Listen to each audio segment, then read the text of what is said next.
everybody. It's great to be here in Georgetown today on Main Street at the Silver Creek Cafe. And my name is Bronwynne Wilton, and I'm running to be the MPP for Wellington-Halton Hills for the Green Party. I'm a business owner in Fergus and a member of the Fergus BIA and the Fergus Chamber of Commerce, so it's been wonderful today to spend time in the Halton Hills Chamber of Commerce and down here on Main Street, Georgetown. It's so important to support our small businesses. Small businesses are the backbone of our communities. We know small businesses donate to things like soccer leagues and sports leagues and other community events and community activities. So that's why it's really important to have these small businesses. In downtown Fergus, I get to go from my office to my pharmacist to my hairdresser to my favorite cafe, all whenever I want to take a break from my desk. So we need to have these thriving and vital downtown areas. So thank you very much for being here today. And it's a great pleasure to introduce the leader of the Green Party, Mike Schreiner. Thanks, Bronwynne. Hey, it's great to be in Georgetown today. I tell you what, as a former small business owner myself, I talk to so many small businesses across Ontario who are really hurting right now. They're still struggling to recover from the financial effects of the pandemic. And then on top of that, now you layer on the Trump's tariff threats and the ripple effect that's going to have in the rest of the economy. I have small businesses tell me that they're struggling to deal with the huge rent increases they've experienced since the pandemic, or the fact that the same inflation that's making cost of living so rough from so many families are also hurting small businesses as well.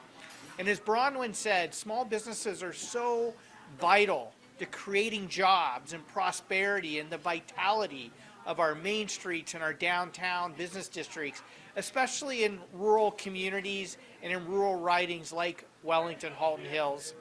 And so that's why today I'm so proud to put forward the Ontario Greens plan to support small businesses. And it starts first with lowering payroll taxes for small businesses by raising the employer health tax exemption from $1 million to $1.5 million. This will allow small businesses to increase the wages of their employees and or hire more employees before they pay that payroll tax. And that is so important because they pay that whether they make a profit or not. Secondly, our plan will remove the zoning restrictions that prevent small businesses like little general stores or cafes from opening in residential neighborhoods. And it just adds so much more livability and viability to those neighborhoods when you can go grab a cup of coffee or maybe buy a little something that you need around the house.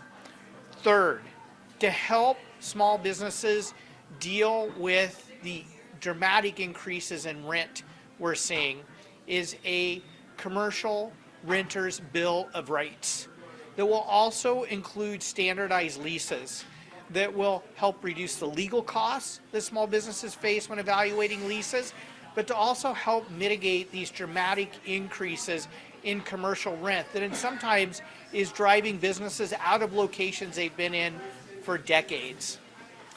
Third is to work with the insurance sector to bring in a commercial insurance affordability program to help small businesses deal with the dramatic increases they're facing in their commercial insurance plans. Fourth is to undertake a review of all the red tape, especially when it comes to government procurement rules that affect small businesses and that prevent them from being able to bid oftentimes on government contracts, and to look at ways that we can help reduce costs for small businesses. You know, the sad thing is small businesses struggle. Doug Ford has failed to put forward a plan that's even comparable to what the Ontario Greens have put forward. And I think it's because over and over again, the Ford government has chosen the Amazons and the big box stores of the world. We saw this during the pandemic when they closed small businesses but kept big box stores open. And since then, we've seen it with things like their Sweetheart deal, subsidizing Staples locations to put in Service Ontario, when locally owned, family-owned Service Ontario businesses lost their license, or the failure of the Ford government to address the MedCheck scandal of the large corporate pharmacies charging for MedChecks for prescriptions. We need a government that's going to stand up for small businesses. We need a government that's going to stand up for rural communities and the vitality and vibrancy of our main streets and downtowns across Ontario, but especially in rural communities. And so if you want to vote for a local champion who's going to put the needs of your community and the small businesses in your community ahead of party, then vote green. I tell Bronwynne all the time, I'm not her boss. The people of Wellington-Halton Hills, the small businesses of Wellington-Halton Hills are her boss. Those are the kinds of local champions Ontario Greens want to send to Queen's Park after you vote on February 27th. Thank you everyone for joining us today.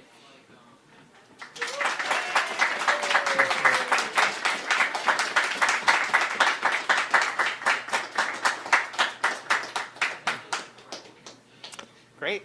Thanks everyone. Appreciate it. Thank you, Mike. That's amazing.